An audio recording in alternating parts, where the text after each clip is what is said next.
آپارتمان‌های بازسازی شده همیشه حرف برای گفتن دارن، مخصوصا اگه توی استانبول باشن. پس با من توی این ویدیو همراه باشید تا یک واحد فول بازسازی تو منطقه کایتانه رو ببینیم.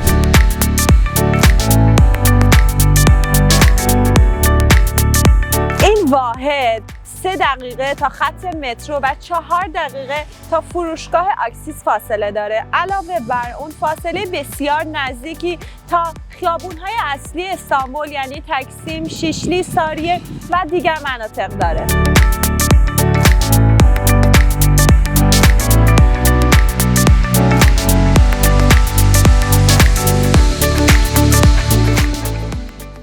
همونطور که میبینید اینجا یک واحد 2 خوابه است با 95 متر مساحت کلی و 70 متر مساحت مفید. این آپارتمان از سقف و کف، دیوارها، تمام جزئیات توی این واحد بازسازی شده. با سالن نشیمن شروع میکنیم. تمامی درها تعویض شده. کف سالن نشیمن و اتاق خواب از پارکت کار شده و راهرو، سرویس بهداشتی و همچنین آشپزخونه کفشون از سنگ مرمر استفاده شده. برای مثال این قسمت رو که مشاهده میکنین قبلا قفسه بندی بوده. قفسه بندی توی طراحی جدید برداشته شده به خاطر اینکه فضا بازتر دیده بشه. یه چیزی در مورد ساختمان‌های قدیمی توی ترکیه بهتون بگم. ساختمان‌های قدیمی معمولا متراژ کوچیکی دارن، ولی این واحدی که شما دارید مشاهده میکنید متراژ خیلی عالی و قابل قبولی داره. واحدهای قدیمی و کوچیک معمولا بالکن ندارن، ولی یه سورپرایز دارم براتون. این واحد یک بالکن با سایز خیلی عالی داره. نورپردازی واحد طبق طراحی مدرن و بروز کار شده. آشپزخونه واحد بسته کار شده. همونطور که میبینی سنگ روشویی، شیرالات، کابینت ها همگی تعویض شده و از بهترین متریال استفاده شده.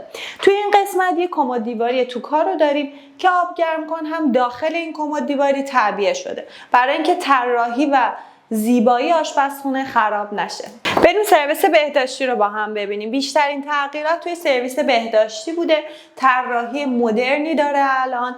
روشویی و کف از سنگ مرمر استفاده شده. کابینت ها همگی تعویض شده. این سرویس دوش که میبینید همگی تعویض شده و از بهترین متریال استفاده شده. یکی از چیزایی که میخوام در مورد این اتاق خواب بهتون بگم اینه که این در کاملا جاش تعویض شده. توی این قسمت قرار داشت برای اینکه اینجا یه دونه کمد دیواری بتونن تعبیه کنن.